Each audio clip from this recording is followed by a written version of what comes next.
देखिए ऊपर लेक्चर्स में तो हमने एरर की बात की, फिर बेली एरर को दो टाइप्स में डिवाइड किया। एक टाइप थी errors which do not affect trial balance and second was error which affect trial balance.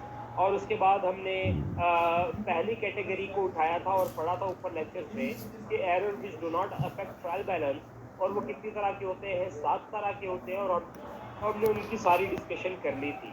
और फिर हमने प्रॉब्लम नंबर 1 भी सॉल्व किया था एंड वो सारा कुछ रिलेट करता था, वो उन एरर से पर्टेन करता था, error which do not affect trial balance, जो कि पहली टाइप थी। नाउ आज के इस लेक्चर से हम टाइप नंबर 2 की बात करेंगे। हम सेकंड टाइप के एरर्स की बात करेंगे कि वो एरर जिनकी वजह से ट्रायल बैलेंस इक्वल नहीं होता, errors which affect trial balance. Affect trial balance का मतलब ये कि ट्रायल बैलेंस की डेबिट और क्रेडिट साइड एक दूसरे के इक्वल नहीं होंगी। तो ऐसे कौन से एरर्स हैं, चलें वन बाय वन इसकी डिस्कशन करते हैं। Number 1, error of partial omission. Omission का मतलब तो हम वैसे ही पढ़ चुके हैं कि गायब होना ट्रांजैक्शन का। अगर कंप्लीट ओमिशन है तो मतलब ना डेबिट साइड पे रिकॉर्ड हुई ना क्रेडिट साइड पे रिकॉर्ड हुई, तो वो कंप्लीट ओमिशन है। लेकिन अगर पार्शियल ओमिशन है, पार्शियल का मतलब कोई एक पार्ट पे ट्रांजैक्शन रिकॉर्ड नहीं है। कोई एक पार्ट का मतलब या तो डेबिट रिकॉर्ड नहीं है या क्रेडिट रिकॉर्ड नहीं है। तो अगर कोई ट्रांजैक्शन किसी एक साइड पर रिकॉर्ड नहीं है, इसका मतलब ये कि डबल एंट्री का कॉन्सेप्ट तो ब्रेक हो गया। क्योंकि डबल एंट्री कॉन्सेप्ट क्या कहता है कि every transaction should be recorded on two sides which are debit and credit and the amount should be equal. तो हमने कहा पार्शियल ओमिशन का मतलब ये कि आपने ट्रांजैक्शन को किसी एक साइड से गायब कर दिया। Transaction is recorded on one side and omitted from other side. So एक सिंपल सी एग्जांपल हमारे सामने इसकी एग्जांपल में हमें कह रहा है कि cash sales recorded in cash book but not in the sales revenue. तो हुआ क्या कि आपने जब ये सेल की, तो सेल करते वक्त आपने इस सेल को सिर्फ कैश बुक पे तो डेबिट किया, से कैश सेल की वजह से कैश डेबिट होता है, आपने एक्स अमाउंट से कैश को डेबिट किया। लेकिन क्रेडिट जो करना चाहिए था, आपने क्रेडिट कुछ भी नहीं किया, क्रेडिट पे क्वेश्चन मार्क है। तो जहां कहीं भी ऐसी गलती आप कर लो, आपने ट्रांजैक्शन को एक साइड पे रिकॉर्ड किया, दूसरे पे नहीं किया। ऐसी एंट्री, ऐसी गलती, ऐसा एरर होगा error of partial omission, because one part is recorded and the second part is omitted. हम ये जो एरर्स की बात कर रहे हैं, हम उन एरर्स की बात कर रहे हैं errors which affect trial balance. Means in errors ने कहीं ना कहीं डबल एंट्री का रूल ब्रेक किया होगा, डेबिट क्रेडिट इक्वल नहीं किए होंगे किसी जगह पे हमने, तो दैट इज व्हाई इस तरह के एरर्स ट्रायल बैलेंस को अफेक्ट करते हैं, जिसमें हमने फर्स्ट बात कर ली एरर ऑफ पार्शियल ओमिशन की। Now let's talk about the second thing. Second यहाँ पे जो सेकंड टाइप है that is error of partial transposition. देखो कंप्लीट ट्रांसपोजिशन तो ऊपर लेक्चर में पढ़ चुके हैं कि आपने दोनों साइड पे डेबिट और क्रेडिट दोनों। कंप्लीट ट्रांसपोजिशन तो क्या होता है कि जैसे एग्जांपल हम लेते हैं, अब यहाँ पे भी ट्रांसपोजिशन हुआ, ट्रांसपोज हुई अमाउंट, लेकिन ट्रांसपोज सिर्फ किस साइड पे हुई, सिंगल साइड पे हुई। जैसे एक एग्जांपल में हमारे पास है कि cash sale of 14501 recorded in cash book as 15051। Cash sale हुई, कैश सेल से कैश मिलता है, कह रही है जब कैश सेल हुई तो आपने कैश को डेबिट किया कैश बुक में 15051 से, और हालांकि एक्चुअल अमाउंट कितनी थी, 14500। कैश सेल थी एक्चुअली 14501, लेकिन जब ये कैश बुक में रिकॉर्ड करने लगे तो कैश बुक में तो 15051 से रिकॉर्ड हुई, दूसरी साइड पे बिल्कुल सही रिकॉर्ड हुई होगी, कैश डेबिट सेल क्रेडिट। तो सेल वाले अकाउंट का तो कोई मसला नहीं है। कह रहा है कि आपने से कैश सेल ऑफ 14501 एक सेल में तो सही रिकॉर्ड हुई, लेकिन जब कैश बुक में रिकॉर्ड करने लगे तो कैश बुक में आपने इसको 15051 से रिकॉर्ड किया, असल अमाउंट 14500 है। देखो आपने अमाउंट ट्रांसपोज तो की, लेकिन सिर्फ एक साइड पे ट्रांसपोज की, other side is recorded correctly. तो अगर आप यहाँ देखो, यहाँ पे भी डेबिट एंड क्रेडिट का रूल टूट गया, यहाँ पे डेबिट एंड क्रेडिट का रूल मिसमैच हो गया। जहाँ पे डेबिट क्रेडिट रूल ब्रेक होगा, वहां पे जब कोई एरर होगा तो यहाँ पे डबल इक्वल नहीं होने की वजह से हमारा ट्रायल बैलेंस अफेक्ट हो जाएगा। सेम केस विद नंबर 3, और ओरिजिनल एंट्री तो हम पढ़ चुके थे कि जब पूरी की पूरी अमाउंट ही डिफरेंट रिकॉर्ड हो जाए ट्रांजैक्शन में, तो ऐसे एरर को नाम दिया जाता है ओरिजिनल एंट्री। अब ये ओरिजिनल एंट्री के साथ वर्ड लग गया है पार्शियल। तो ये वर्ड पार्शियल क्या मतलब हुआ कि आपने कोई अमाउंट सिर्फ एक साइड पे पूरी गलत रिकॉर्ड की होगी और दूसरी साइड पे सही की होगी। तो यहाँ पे देखो क्या बोल रहे हैं हमें, whole amount change on single side. एक एग्जांपल में हमें कह रहे हैं कि कैश सेल थी 14000 की बट रिकॉर्डेड रेवेन्यू। अब देखो गलती कहाँ पे की हमने, रेवेन्यू वाली साइड। रेवेन्यू का रिकॉर्ड किया 29,000 से, कहाँ 14,000 कहाँ 29,000, बिल्कुल एक डिफरेंट अमाउंट हमने एक साइड पे गलत रिकॉर्ड कर दी। कैश में तो बिल्कुल सही एंट्री रिकॉर्ड ही होगी, कैश तो डेबिट हुआ होगा जो भी एक्चुअल अमाउंट थी 14,000 रुपये, लेकिन कह रहे जब रेवेन्यू रिकॉर्ड करने गए, रेवेन्यू को हम सेल भी कह सकते हैं, सेल रिकॉर्ड करने लगे तो हमने इसको रिकॉर्ड किया 29,000 से। अगेन आप देखो जिस तरह ऊपर ट्रांजेक्शन में डब्ल्यूटी रूल ब्रेक हुआ था, इसी तरह इस ट्रांजेक्शन में भी डब्ल्यूटी रूल ब्रेक हो गया। डेबिट क्रेडिट इक्वल नहीं होगा तो ये वाला एरर हमारे ट्रांजेक्शन को अफेक्ट कर देगा। तो 3 टाइप्स अभी तक हमने पढ़ ली। Number 4 error of partial reversal, ये जरा समझना very important. Error of partial reversal, यह हमें एक चीज पता है, हर ट्रांजेक्शन की दो साइड होती है, एक डेबिट होती है जो कि इक्वल होनी चाहिए क्रेडिट के, वो करना बात है। आपकी डेबिट होनी चाहिए थी, वो तो डेबिट की, लेकिन जो क्रेडिट होना चाहिए था ना, जो क्रेडिट होना चाहिए था ना, इसको क्रेडिट करने की बजाय आपने इसको भी उठा के कहाँ रिकॉर्ड किया, एज अ डेबिट रिकॉर्ड कर दिया। या ऐसे भी हो सकता है, अनदर एग्जाम्पल कि एक डेबिट साइड थी एक क्रेडिट साइड है हर ट्रांजेक्शन की, आपने क्रेडिट को तो रिकॉर्ड किया, लेकिन जो डेबिट होना चाहिए था वो डेबिट करने की बजाय उसको भी उठा के क्रेडिट साइड पे रिकॉर्ड कर डाला। यानी कि रिवर्सल में क्या हमने पढ़ा था, कंप्लीट रिवर्सल देखिए, डेबिट साइड क्रेडिट हो गई और क्रेडिट साइड डेबिट हो गई, वो कंप्लीट रिवर्सल। अभी पार्शियल रिवर्सल क्या है, जिस ट्रांजेक्शन में डेबिट होना चाहिए था वो डेबिट, लेकिन जो क्रेडिट में जानी चाहिए वो भी डेबिट हो गई। यानी कि एक ही साइड पे आपने दोनों चीजें रिकॉर्ड कर, वो कोई भी साइड हो सकती है, वो डेबिट भी हो सकती है क्रेडिट भी हो सकती है। ऐसा एरर यहाँ भी डब्ल्यूटी रूल ब्रेक हो गया, यहाँ भी डब्ल्यूटी रूल ब्रेक हो गया। कैसे कि वो डेबिट साइड तो दो दफा से रिकॉर्ड हो गई, लेकिन क्रेडिट पे कुछ भी रिकॉर्ड नहीं हुआ। तो बच्चा याद रखना, ये हम वैसे बात कर चुके हैं, जो रिवर्सल के एरर्स होते हैं इनकी जब भी कभी करेक्शन होगी, जो भले वो कंप्लीट रिवर्सल हो या पार्शियल रिवर्सल हो, इसकी कभी भी जब करेक्शन होगी वो हमेशा डबल अमाउंट से होगी। ये हम ऊपर प्रॉब्लम नंबर 1 में भी ट्रांजेक्शन देख कर आए थे, और उससे पहले भी हमने एग्जाम्पल में देखा था जब कॉन्सेप्ट पढ़ रहे थे। तो जब कभी भी रिवर्सल का एरर होगा उसकी जब करेक्शन करेंगे हमेशा वो डबल अमाउंट से की जाएगी। अगर नहीं आता रहा तो आप प्रॉब्लम नंबर 1 में जाके देखो, वहाँ पे लास्ट में ऐसी ट्रांजेक्शन थी, ट्रांजेक्शन 10 के बाद ट्रांजेक्शन होगी, उसमें कहीं पे रिवर्सल का एरर है। ये हम किन एरर्स की बात करें, अगेन भूलिएगा नहीं, error which affect trial balance, तो यहाँ भी डब्ल्यूटी का कॉन्सेप्ट ब्रेक हुआ तो इस एरर ने हमारे ट्रायल बैलेंस को अफेक्ट कर दिया। इसके अलावा भी कुछ ऐसे एरर्स होते हैं जो ट्रायल बैलेंस को अफेक्ट करते हैं। वो कौन कौन से होते हैं, वो कास्टिंग एरर होता है। कास्टिंग एरर का मतलब ये, कास्टिंग एरर का मतलब ये adding up error, casting error का मतलब एडिंग अप एरर। क्या मतलब हुआ सर एडिंग अप एरर? तो बच्चा आपको पता है ना, जब आप ट्रायल बैलेंस में डेबिट एंड क्रेडिट साइड के बैलेंसेस लिख लेते हो, जब आप ट्रायल बैलेंस में डेबिट साइड के बैलेंस डेबिट साइड पे लिख लेते हो, क्रेडिट साइड के बैलेंस क्रेडिट साइड पे लिख लेते हो। जैसे वो बैलेंस बिल्कुल सही है, उनके लिखने में कोई मसला नहीं है, बिल्कुल सही अमाउंट सही साइड पे लिखी हुई है, लेकिन आपने एडअप करते वक्त जब ट्रायल बैलेंस का टोटल करते वक्त आपने वहाँ पे कोई मिस्टेक कर दी, वहाँ पे कोई गड़बड़ कर दी, तो हमने कहा कि ये कास्टिंग एरर क्या होगा, ट्रायल बैलेंस टोटलिंग एरर है। कि जब ट्रायल बैलेंस की डेबिट एंड क्रेडिट साइड का टोटल कर रहे होंगे उस वक्त आप कोई एरर कर दोगे, उसे नाम दिया जाएगा कास्टिंग एरर, लिस्टिंग एरर। अब आपको पता है कि आप when, मैं इसको पहले लिख देता हूँ फिर एक्सप्लेन कर देता हूँ, when listing balances in trial balance from T accounts।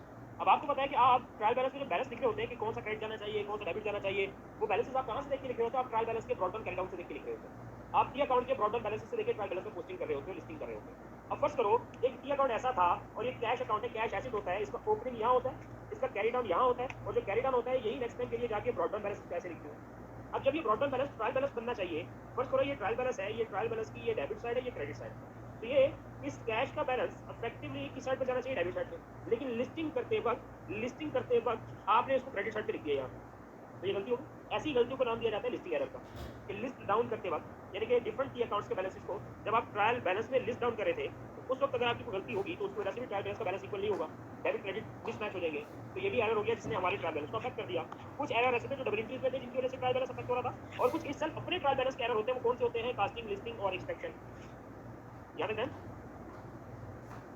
कि टी अकाउंट से देखते हुए जब ट्रायल बैलेंस देकर जा रहे थे तो वहाँ पे साइड गलत कर दी, that is a listing error. अब ये एक्सट्रैक्शन एरर समझो, ये भी अपने ही एक एरर है ट्रायल बैलेंस का, कि फर्स्ट करो यहाँ पे 100 था और यहाँ पे एक 10 वैल्यू थी तो कैरी डाउन हो गया 90, यही यहाँ पे 90 आना चाहिए, लेकिन अब यहाँ 90 था, सारा कुछ सही हुआ, डब्ल्यूटी से टी अकाउंट सही बना, टी अकाउंट से जब ये बैलेंस 90 एक्सट्रैक्ट करके अब आपने साइड भी फर्स्ट करो सही लिखी। अब ये आपने क्रेडिट साइड पे नहीं लिखा, कैश का बैलेंस डेबिट होता आपने डेबिट लिखा, लेकिन आपने डेबिट लिखते वक्त इस कैश को 90 की जगह 900 कर दिया, तो ये एक्सट्रैक्शन एरर है कि when you are extracting balances from T account into the trial balance, so if any error occurred at that time, that error is known as the extraction error। तो बच्चा याद रखना कि ये भी कुछ 7 तरह के एरर्स होते हैं, 1 2 3 4 एंड 5 6 एंड 7, ये भी 7 तरह के कुछ एरर्स होते हैं जिनकी वजह से हमारा ट्रायल बैलेंस अफेक्ट होता है। और इनमें ये शुरू के जो 4 एरर्स हैं ये डबल एंट्री के एरर्स हैं, और जो आखिरी 3 एरर्स हैं ये इटसेल्फ ट्रायल बैलेंस के अपने एरर्स हैं, जो टी अकाउंट से ट्रायल बैलेंस के वक्त आपके हो सकते हैं। तो ये एरर्स कुछ ऐसे होते हैं जो हमारे ट्रायल बैलेंस को अफेक्ट कर रहे होते हैं, यानी कि इन एरर्स ने सिंपली डबल एंट्री का रूल ब्रेक किया होता है। अब अगली चीज ये तो समझ में आ गया कि इन्होंने रूल ब्रेक किया, ट्रायल बैलेंस अफेक्ट हो गया, डेबिट क्रेडिट इक्वल नहीं आ रहा, अब क्या करें या अल्लाह, अब क्या कर ले हम, तो भाईजान कोई मसला नहीं है, आप इन एरर्स की भी करेक्शन करोगे। और ये कौन से एरर्स की करेक्शन की हम बात करने जा रहे हैं, विच अफेक्ट ट्रायल बैलेंस।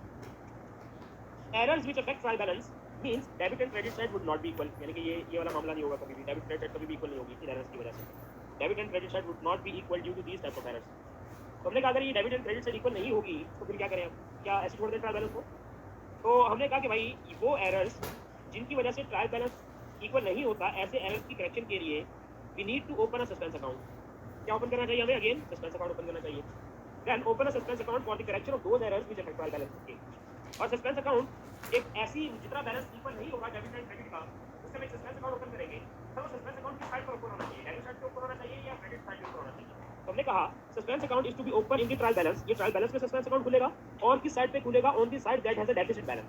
किस साइड पर खुलेगा, डेफिसिट का मतलब बैलेंस की कमी होगी। डेफिसिट का मतलब क्या होता है, कमी होना, कम होना। कि जिस साइड पर बैलेंस कम होगा उस साइड पर ट्रायल बैलेंस में सस्पेंस अकाउंट खोल दिया जाएगा। सर क्या मतलब हुआ, समझ नहीं आई बात। तो भाई एग्जाम्पल 1 करते हैं, समझते हैं। लेट्स से आपने ये पूरा ट्रायल बैलेंस बनाया है। इस एग्जाम्पल 1 में ये हमारे पास ट्रायल बैलेंस है। ट्रायल बैलेंस की दो साइड हमारे सामने है, डेबिट एंड क्रेडिट। फर्स्ट तो इसमें टी अकाउंट ए से एक बैलेंस आया डेबिट 1000, एक टी अकाउंट बी से एक बैलेंस आया जो कि क्रेडिट बैलेंस है 1500, फिर एक सी टी अकाउंट से बैलेंस आया that is 2500 and from D आया ये 5000। इसके अलावा कोई और अकाउंट नहीं थे, यही 4 अकाउंट थे जिनके बैलेंसेस हमने ट्रायल बैलेंस में लिख दिए। जब सम करने गए तो आप जरा चेक करो, ये 5000 और ये 1500 मिलकर तो 6500 बन गया, 6500 बन गया। लेकिन ये 1000 और ये 2500 मिलके 6500 तो नहीं बनता, ये तो बैलेंस कुछ और बनता है, ये तो 3500 बनता है। अब क्या करें, अब ये डेबिट क्रेडिट मैच तो नहीं हो रहा ट्रायल बैलेंस का, मतलब कोई एरर्स है। वो एरर्स हैं, वो ढूंढेंगे, वो सब करेंगे, लेकिन फॉर द टाइम बिंग मुझे अपने ट्रायल बैलेंस को इक्वल करने के लिए वक्ती तौर पे फॉर द टाइम बिंग मुझे इसको बराबर तो करना है। तो बराबर करने के लिए मैं अपने पास खुद से एक अकाउंट ओपन करूंगा, जो ऊपर हम पढ़ के हैं कि then open suspense account open किया।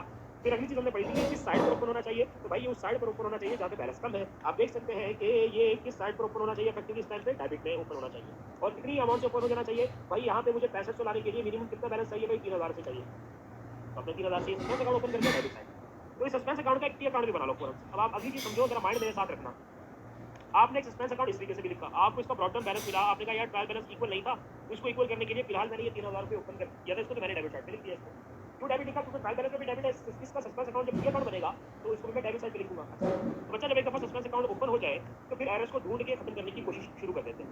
या जो ट्रायल बैलेंस इक्वल नहीं था, इसकी क्या वजूहत थी, क्या रीजन थी, उन रीजन को फाइंड करके try to eliminate this balance, try to eliminate this suspense account balance. Why is required to eliminate this suspense account balance, because ये आप फाइनेंशियल रिपोर्टिंग कर रहे होते हो एक्सटर्नल पार्टीज के लिए, शेयर होल्डर्स के लिए, जिनको का पैसा लगा होता है आपकी कंपनी में, उनको भी आपने अपनी कंपनी की हालत बता रहे हो। आप हालत कैसे बताते हो, आप इनकम स्टेटमेंट बैलेंस शीट बना के बता रहे हो।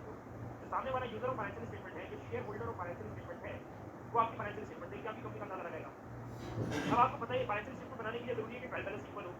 ट्रायल बैलेंस इक्वल होने के लिए जरूरी है कि अगर इस तरह के कोई एरर्स है जिसकी वजह से सस्पेंस अकाउंट खुला है तो उसको क्लोज करो, एरर्स को ढूंढो, एरर्स को खत्म करो, ताकि ट्रायल बैलेंस आपका इक्वल हो। ट्रायल बैलेंस इक्वल होगा तो आप आगे इनकम स्टेटमेंट और बैलेंस शीट बना सकोगे। तो जब एक दफा सस्पेंस अकाउंट ऊपर हो जाता है तो फिर कोशिश की जाती है कि इसे क्लोज किया जाए और एरर्स को ढूंढा जाए।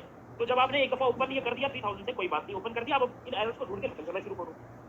तो फिर आपने जब काम करना शुरू किया तो आपको पता चला अच्छा यार ये 500 का एरर था, आपने उसकी एडजस्टमेंट करके इसको क्रेडिट किया बैलेंस को 500 से। फिर आप काम करते करते पता चला अच्छा यार ये भी एरर है, चलो इसको भी खत्म करते हैं, ये 1300 का एरर था। इसके बाद आपने बहुत जान मार ली, लेकिन आपको मजीद एरर्स का पता नहीं चला। अब ये मैं इस अकाउंट को करने लगा क्लोज, यहाँ पे अमाउंट थी 3000 और यहाँ भी अमाउंट होनी चाहिए साइड पर 3000, लेकिन अब स्टिल ये इक्वल नहीं है, तो ये कैरी डाउन बैलेंस बच गया कुछ यहाँ पे 1200 का। यही कैरी डाउन नेक्स्ट टाइम के लिए क्या कंसिडर होगा, सस्पेंस अकाउंट का 1200 का बैलेंस। ये होना नहीं चाहिए कभी भी, वरना अच्छे अकाउंटेंट थोड़ी होगी। आपको अपनी कंपनी का ही नहीं पता कि आपकी बैलेंस क्या है, आप सस्पेंस बैलेंस लेकर चल रहे हो, इसका मतलब आपने अकाउंटिंग सही नहीं की। आपने बड़ी कोशिश की कि 3000 का सस्पेंस अकाउंट खत्म हो जाए, लेकिन नहीं खत्म हो रहा, इसलिए 1200 बचा हुआ है। तो ये हमने पहले समझा कि ट्रायल बैलेंस में सस्पेंस अकाउंट किस साइड पर खुलता है, जिस साइड पर बैलेंस कम होता है, और फिर उसका टी अकाउंट बना के उसको सॉल्व करने की कोशिश शुरू करो। सॉल्व नहीं हो तो क्या किया जाए, फिर हमने एग्जाम्पल बन गया। अभी मैं कंक्लूड करूंगा एग्जाम्पल 2 सॉल्व करने के बाद। एग्जाम्पल 2 जरा देखिए हमारे सामने है। एग्जाम्पल 2 में भी एक ट्रायल बैलेंस बना हुआ है। इस ट्रायल बैलेंस में टी अकाउंट ए से बैलेंस आया 7000, टी अकाउंट बी से एक बैलेंस आया अल्लाह भला करे आपका 4000 का, फिर सी से आया 3000, फिर डी से आया 500 और ई से आया 2000। अगर आप समझ करने की कोशिश करो तो आपको पता चलेगा, अगर आप समझ करने की कोशिश करो you will get to know that 7000, 3000, 2000, 7 3 2 तो 12000, तो 12000 सही है। जब आपने क्रेडिट साइड चेक करना शुरू की तो 4000 और 500 0 टोटल 4500 आ रहा है। इसका मतलब ये है कि इस साइड को पूरा करने के लिए हमारे पास अब क्रेडिट साइड पर एक सस्पेंस अकाउंट ओपन होगा। तो मैं यहाँ पे हेडिंग थी, मैंने सस्पेंस अकाउंट लिखा ट्रायल बैलेंस में और इसको ओपन कर दिया। कितना डिफरेंस आ रहा है, मेरे हिसाब से आ रहा है 7500 का डिफरेंस। अब आप जरा गौर करो, अगर मैं इस तरह सस्पेंस अकाउंट का एक टी अकाउंट बना के चलूँ तो ये सस्पेंस अकाउंट का जब टी अकाउंट बना के चलेंगे, broad term balance credit side पे खोला तो क्रेडिट साइड पे लिखेंगे 7500। फिर इसको भी रिजॉल्व करने की कोशिश शुरू करेंगे। इसको रिजॉल्व करने की कोशिश शुरू की तो पता चला अच्छा यार, एक 2500 का एरर था, मिल गया, हमने खत्म कर दिया थ्रेड। एक और हमें 700 का लेट्स एरर मिला, हमने इसको खत्म कर दिया। बड़ी कोशिश की, अब मजीद नहीं पता चल रहा कि बाकी कौन से एरर्स हैं। तो यहाँ पे अगर 7500 की अमाउंट थी, यहाँ भी 7500 की अमाउंट आनी चाहिए। अब हमने यहाँ पे कैरी डाउन बैलेंस लिखा, बैलेंस करने के लिए, तो ये कैरी डाउन बैलेंस आ गया 4300, जो next time brought down balance होगा 4300 का। अच्छा, अब आप देखो, हमने दो एग्जाम्पल की, और दो एग्जाम्पल में एक तरफ हमने सस्पेंस अकाउंट डेबिट साइड पे खोला, और एक तरफ हमने सस्पेंस अकाउंट क्रेडिट साइड पे खोला, और फिर दोनों को सी अकाउंट के थ्रू सॉल्व करके हमने ब्रॉट डाउन बैलेंस छोड़ दिए, दोनों सिचुएशन। आप एग्जाम्पल 1 को समझ लो सिचुएशन 1, और एग्जाम्पल 2 को समझ लो सिचुएशन 2। अब इनमें रहते हुए ये जो बाकी बचे हुए बैलेंस है, इसका क्या किया जाए। एग्जाम्पल 1 में जो 1200 का डेबिट बैलेंस है, इसका क्या किया जाए, और जो एग्जाम्पल 2 में 4300 का बैलेंस है, इसका क्या किया जाए। जी बिल्कुल, ये अगर किसी भी वजह से आपके बैलेंसेस मैच नहीं हो रहे, किसी भी वजह से आपके बैलेंसेस मैच नहीं हो रहे, ट्रायल बैलेंस इक्वल नहीं हो रहा, तो आप वजह तो बाद में ढूंढोगे, लेकिन पहले आप क्या ओपन करोगे, आप अपना सस्पेंस अकाउंट, और फिर उसको एरर को ढूंढ के खत्म करने की कोशिश करो। आपने बहुत कोशिश की, दो सिचुएशन हमने एज्यूम की। एग्जाम्पल 1 में हमारा ब्रॉड डाउन बैलेंस फिर भी बच गया 1200 का, और एग्जाम्पल 2 में हमने कहा कि हमने ये सस्पेंस अकाउंट खोल के बहुत कोशिश की एरर को ढूंढने की, लेकिन फिर भी क्रेडिट बैलेंस बच गया 4300 का। अब इसका क्या किया है, तो आप जरा अगले स्लाइड पे देखो क्या लिखा हुआ है कि when a suspense account is open, try to resolve it and eliminate its balance। तो जब सस्पेंस अकाउंट ओपन कर लो तो कोशिश करो कि आप इसका बैलेंस ढूंढो, इसके एरर्स को खत्म करो और इसके बैलेंस को एलिमिनेट करो, क्योंकि सस्पेंस अकाउंट का बैलेंस हमारे अकाउंट में थोड़ी रहना चाहिए, वरना कोई भी उठ के पूछ सकता है यार ये सस्पेंस अकाउंट है और आपको अकाउंट का नहीं पता कि आपने सस्पेंस बैलेंस लेकर चल रहे हो। देखिए बात, आपने बहुत कोशिश की, सस्पेंस अकाउंट तो खोल लिया था, बहुत कोशिश की, जैसे ऊपर हमने एग्जाम्पल 1 और 2 में कोशिश की, लेकिन पूरी तरह से ये जो 3000 का बैलेंस है, ये पूरी तरह से खत्म नहीं हो सका, फिर भी 1200 का बच गया। और एग्जाम्पल 2 में 7500 जो ओपन किया था, कुछ कम हुआ, लेकिन फिर भी 4300 से बच गया। लेकिन अब यहाँ से पढ़ो, but if suspense account is not getting resolve, अब वो खत्म नहीं हो रहा, हम क्या करें। और फाइनेंशियल स्टेटमेंट बनाने का एजेंडा भी सब पे आ रहा है कि आप जल्दी जल्दी फाइनेंशियल बनाओ भाई, जल्दी जल्दी अपने अकाउंट बनाओ, लेकिन अकाउंट तो देख के बनाए जाएंगे ट्रायल बैलेंस से, और ट्रायल बैलेंस में एक सस्पेंस अकाउंट मौजूद है। उस सस्पेंस अकाउंट को सॉल्व करने की, क्लोज करने की बहुत कोशिश की, लेकिन नहीं हो रहा, तो क्या करें। क्या फाइनेंशियल स्टेटमेंट बनाने में डिले करते हैं। आपने हर तरह की एफर्ट कर ली, लेकिन सस्पेंस अकाउंट का बैलेंस अगर क्लोज ना हो रहा हो, तो फिर बढ़ते क्या ना करते फाइनेंशियल स्टेटमेंट तो बनानी है। तो फिर फाइनेंशियल स्टेटमेंट जब ड्राफ्ट होगी, तो फिर सस्पेंस अकाउंट के बैलेंस को हम पुट करेंगे, then put suspense account balance in balance sheet. ये भी एग्जाम पूछता है कि अगर सस्पेंस अकाउंट रिजॉल्व ना हो रहा हो और फाइनेंशियल स्टेटमेंट भी बनानी हो, तो फाइनेंशियल स्टेटमेंट बनाते वक्त सस्पेंस अकाउंट के बैलेंस को कहाँ पे रिपोर्ट किया जाए, इनकम स्टेटमेंट में या बैलेंस शीट में। तो योर आंसर शुड बी कि सस्पेंस अकाउंट का बैलेंस अगर मुश्किल हालात में, मजबूरी में रिपोर्ट करना ही पड़े, तो कहाँ पे रिपोर्ट किया जाता है, बैलेंस शीट में। तो सर बैलेंस शीट में कहाँ पे रिपोर्ट किया जाएगा, बैलेंस शीट के 3 हिस्से होते हैं, एसेट्स, लायबिलिटीज और कैपिटल। तो याद रखना कि सस्पेंस अकाउंट का बैलेंस आप दो जगह पे पुट कर सकते हैं, या तो एसेट में या लायबिलिटी में। वो अपनी मर्जी नहीं होगी हमारी कि हम चाहे तो एसेट में डाल दें, चाहे लायबिलिटी में डाल दें। वो ये 2 पॉइंट पढ़े तो आपको बात समझ में आएगी कि put suspense account balance in current asset if there is a debit balance, as in example 1। अब एग्जांपल 1 पे मैं वापस जाता हूँ। हमने एक सस्पेंस अकाउंट खोला था 3000 का, तो सॉल्व किया, लेकिन फिर भी कैरी डाउन ब्रॉट डाउन 1200 बच गया। अब आप जरा देखो, सस्पेंस अकाउंट का डेबिट बैलेंस है 1200, ये बैलेंस आपका बैलेंस शीट में जाएगा, कौन सी कहाँ पे जाएगा, कौन सी हेडिंग में जाएगा, करंट एसेट्स में जाएगा। ये एग्जामिनर एमसीक्यू पूछता है। फिर आगे बढ़ो कि पुट सस्पेंस अकाउंट कह रहा है कि अगर सस्पेंस अकाउंट का बैलेंस करंट लायबिलिटीज में डालो if it's a credit balance as in example 2। तो अब जरा एग्जांपल 2 पे हमने इसकी अकाउंट में क्रेडिट बैलेंस ओपन किया था 7500, फिर 2500 से कम किया, 700 से कम किया, लेकिन ये पूरी तरह कम नहीं हुआ, फिर भी कैरी डाउन ब्रॉट डाउन 4300 से बच गया। Now you can see suspense account balance is on credit side, तो ये भी आपकी बैलेंस शीट में ही जाएगा। जैसे ऊपर डेबिट बैलेंस बैलेंस शीट में गया था, तो क्रेडिट बैलेंस भी बैलेंस शीट में जाएगा, लेकिन बैलेंस शीट में कौन सी हेडिंग में जाएगा, ये करंट लायबिलिटीज में जाएगा। जैसे डेबिट बैलेंस करंट एसेट्स में गया था, इसका credit balance of suspense account ये आपका करंट लायबिलिटीज में रिपोर्ट होगा। सही किया। तो स्टूडेंट्स, ऊपर हमने डिस्कशन तो कर ली कि वो एरर जो ट्रायल बैलेंस को अफेक्ट करते हैं, उनकी करेक्शन के लिए सस्पेंस अकाउंट खोला जाता है। तो सस्पेंस अकाउंट खोला जाता है करेक्शन के लिए, लेकिन करेक्शन के स्टेप्स क्या होंगे, करेक्शन के स्टेप्स एक्जैक्टली वही होंगे कि हम बिल्कुल वैसे स्टेप्स को फॉलो करेंगे कि जैसे what should be the actual entry, फिर हम देखेंगे what the wrong entry has made, and third सोचेंगे कि what would be the correcting entry. लेकिन याद रखना यहाँ पे जो रॉन्ग एंट्री होगी उसमें सस्पेंस अकाउंट ओपन हो रहा होगा, क्योंकि ये एरर जो ट्रायल बैलेंस को अफेक्ट करते हैं, इसके वजह से डेबिट क्रेडिट का रूल इक्वल नहीं चल रहा होता, तो इन एरर्स में जहाँ पे गलती हुई होगी वहाँ पे सस्पेंस अकाउंट लाजमी खुलेगा। तो आप अपने एंड पे ही जरा कुछ एग्जाम्पल में, ये शुरू में 2-3 ट्रांजेक्शन आपको नजर आ रही है, जरा इनको एक दफा पढ़े। ऑलराइट स्टूडेंट्स, होपफुली आपने इन एग्जाम्पल्स को पढ़ लिया होगा। जरा देखते हैं, अब डिस्कशन स्टार्ट कर रहे हैं। तो सबसे पहले यहाँ भी हम एरर आइडेंटिफाई करेंगे कि वेदर द एरर इज, कौन कौन से एरर्स होते हैं जो हमारे ट्रायल बैलेंस को अफेक्ट करते हैं। जरा नाम देखें दोबारा से, partial omission, partial transposition, partial original entry, partial reversal, casting, listing या एक्सट्रैक्शन एरर। तो जहाँ पे डबल एंट्रीज होंगी वहाँ पे ये 4 तरह के एरर्स हो सकते हैं, और जो ट्रायल बैलेंस के इटसेल्फ एरर्स होंगे वो कास्टिंग, लिस्टिंग या एक्सट्रैक्शन एरर होंगे। तो ये हम सारी डिस्कशन कर चुके हैं। Now let's start practicing examples. और इस एग्जांपल में ट्रांजेक्शन 1 में कह रहे हैं cash receive from a debtor. Debtor होता है आपका कस्टमर, आपका रिसीवेबल, जिससे आपने पैसे लेने होते हैं। 5000 आपने इसे रिसीव किया, नॉट रिकॉर्डेड इन कैश। तो एरर्स में जितना आपको बताया जाए आपने उतना सोचना है। अगर आपको सिर्फ ये बताया कि कैश बुक में रिकॉर्ड नहीं हुआ तो ये असम्पशन नहीं लेनी चाहिए कहीं और भी रिकॉर्ड नहीं हुआ।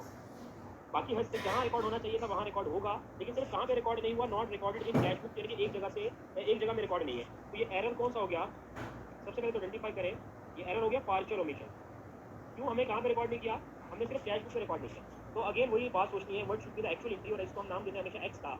जब एक कस्टमर से कैश रिसीव हो तो कैश को डेबिट होना चाहिए बाय 5000 और इस कस्टमर डेटर यानी कि रिसीवेबल को क्रेडिट होना चाहिए, डेटर को क्रेडिट होना चाहिए बाय 5000। अब कह रहे हैं कि ये एरर आपने कैश बुक, ये ट्रांजेक्शन आपने कैश बुक में रिकॉर्ड नहीं की और डेटर सही रिकॉर्ड किया, डेटर को क्रेडिट करना चाहिए था, डेटर को क्रेडिट ही किया, रिसीवेबल क्रेडिट किया by 5000, but nothing recorded at debit side. जहाँ पे कुछ रिकॉर्ड नहीं है तो वहाँ पे उस साइड पर फौरन से क्या ओपन कर लो, सस्पेंस अकाउंट डेबिट कर लो बाय 5000। जब तक ये एरर आपको नहीं मिलता, जब तक सस्पेंस अकाउंट लेकर चलो।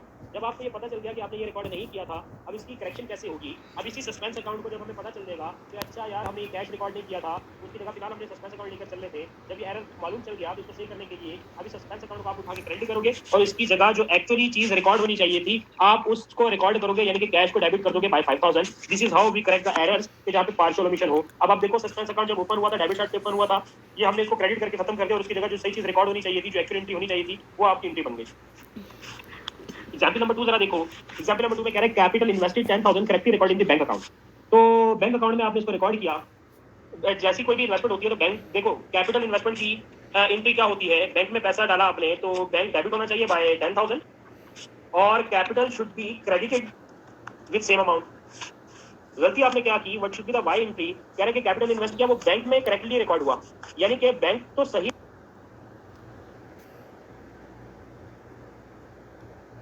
अब अपने पास एक्चुअल एंट्री क्या होती है, जब भी कभी कैपिटल इन्वेस्टमेंट होती है, what should be the actual entry, what should be the x entry, bank debit and capital credit. कह रहे ये ट्रांजैक्शन आपने बैंक में सही रिकॉर्ड की, यानी कि बैंक में तो 10,000 रिकॉर्ड सही से किया, क्रेडिट साइड का कुछ नहीं बताया हमें। जब क्रेडिट साइड का कुछ नहीं बताया हुआ तो इसका मतलब कैपिटल रिकॉर्ड है क्या क्रेडिट साइड पे, तो जिस साइड पर कमी है उस साइड पर सस्पेंस अकाउंट ओपन कर लो। तो हमने सस्पेंस अकाउंट को क्रेडिट किया बाय 10,000। अब जब हमें पता चल गया कि यार अच्छा, जब आइडेंटिफाई करना शुरू किया तो आपको पता चला अच्छा ये भी एरर कौन सा था, ये पार्शियल ओमिशन था। ये भी क्या एरर जी, ये पार्शियल ओमिशन है कि एक साइड रिकॉर्ड है दूसरी साइड रिकॉर्ड नहीं है, तो डबल एंट्री का रूल ब्रेक हो गया। तो जब हमें पता चला तो हम फिर बैंक को डेबिट कर दे, बैंक को सॉरी कैपिटल का नहीं रिकॉर्ड किया था ना, तो जब हमें पता चलेगा तो फिर हम कैपिटल को उठा के वापसी क्रेडिट करेंगे, क्योंकि इसको कैपिटल को 10,000 से क्रेडिट होना चाहिए था। और जब तक हमें मालूम नहीं था तो सस्पेंस अकाउंट लेकर चल रहे थे। जब ये सस्पेंस पता चल गया, सही चीज को रिकॉर्ड कर डाला, तो इस सस्पेंस अकाउंट को खत्म करने के लिए वापसी उठा के डेबिट कर दो। ट्रांजैक्शन नंबर 3 में सोचो, कह रहे कि cheque paid to a supplier 2700 record in debit side as 7200। किस साइड पर गलती हुई है, डेबिट साइड पे गलती हुई है। तो एक्स एंट्री क्या होनी चाहिए थी, जब किसी सप्लायर को पे करते हैं तो लायबिलिटी कम होती है, पेबल डेबिट होता है। कितने का अमाउंट डेबिट साइड पे कितनी गलती की हमने, एक्चुअल एंट्री बननी चाहिए थी 2700 रुपए से, और चेक पे किया तो चेक का ताल्लुक है बैंक से, तो बैंक को क्रेडिट हो जाना चाहिए था बाय 2700। ये 2700 एक्चुअल अमाउंट है, असल अमाउंट है।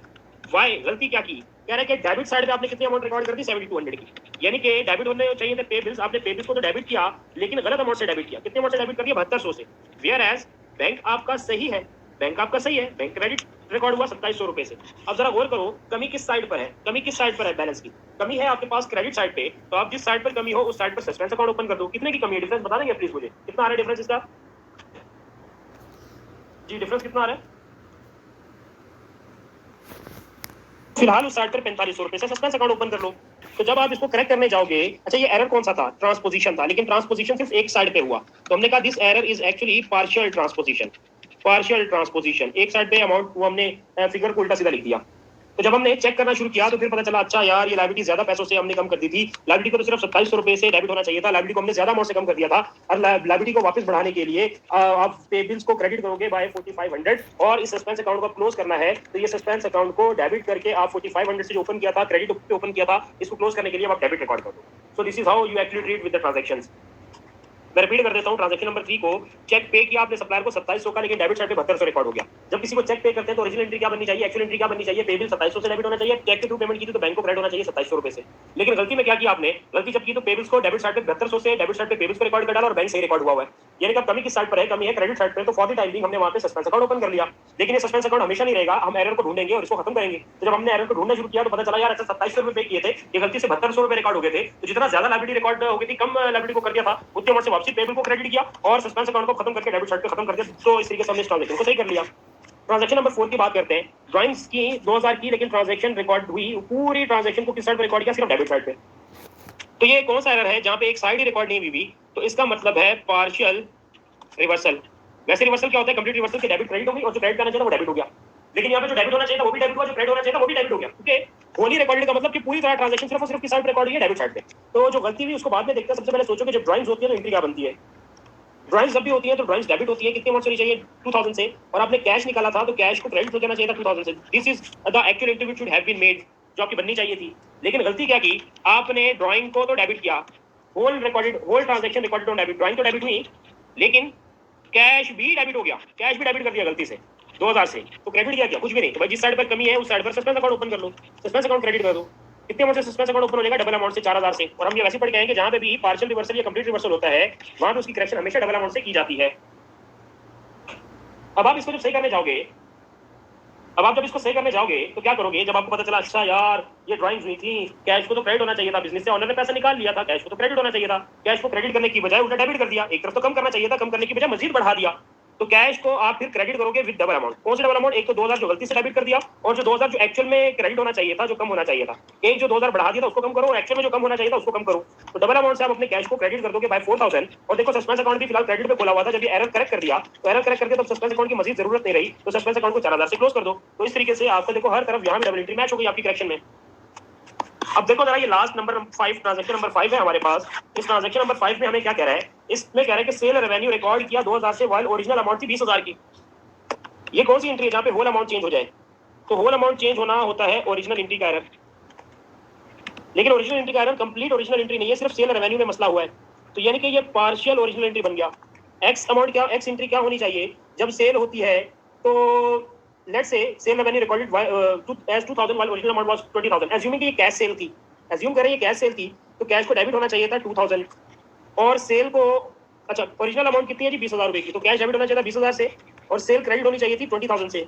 हमने गलती क्या की? हमने जल्दी जल्दी में भंड ये मार दिया कि कैश को तो सही डेबिट किया 20000 से, लेकिन जब सेल रेवेन्यू रिकॉर्ड करने गए तो सेल्स को क्रेडिट करने गए तो सेल्स कितने से रिकॉर्ड हो गई? एज 2000। तो देखो सेल जहां पे अब आपकी गलती हुई है, जिस साइड पर बैलेंस कम है तो सस्पेंस अकाउंट हमेशा उस साइड पर ओपन होगा। तो सस्पेंस अकाउंट जहां पे बैलेंस कम है वहां पे ओपन किया और 18000 रुपए से यहाँ पे सस्पेंस अकाउंट खोल दिया। उसके बाद जब हमने एरर को आइडेंटिफाई करना शुरू किया, मिस्टेक को सही करने के लिए चीजें देखना शुरू की, सेल इनवॉइस वगैरह चेक की, डॉक्यूमेंट वगैरह चेक किए, तो आपको पता चला यार ये सेल असल में थी 20000 रुपए की, एक्चुअल सेल 20000 रिकॉर्ड होनी चाहिए थी, लेकिन सेल को हमने सिर्फ 2000 से रिकॉर्ड किया। तो सेल को बढ़ाना है तो सेल को बढ़ाने के लिए डिफरेंशियल अमाउंट से हम बढ़ा देंगे 18000 रुपए से, और जो 18000 से सस्पेंस अकाउंट पहले क्रेडिट खुला हुआ था, जब उसकी जगह एक्चुअल सेल बुक कर दी हमने तो उस सस्पेंस अकाउंट की जरूरत नहीं रही। उस क्रेडिट सस्पेंस अकाउंट को क्लोज करने के लिए हमने डेबिट साइड पर लाकर उसको क्लोज कर दिया, और ये डबल एंट्री आपकी इक्वल हो गई। So this is how we actually deal with the errors which affect trial balance, और उनको हम सॉल्व करने के लिए हम उनको करेक्ट करने के लिए सस्पेंस अकाउंट को हमेशा उस साइड पर खोलते हैं जिस साइड पर कमी होती है बैलेंस, और फिर उसको ढूंढते हैं और ढूंढ के करेक्ट करते हैं। तो ये हमने इस एग्जांपल में भी सीख लिया।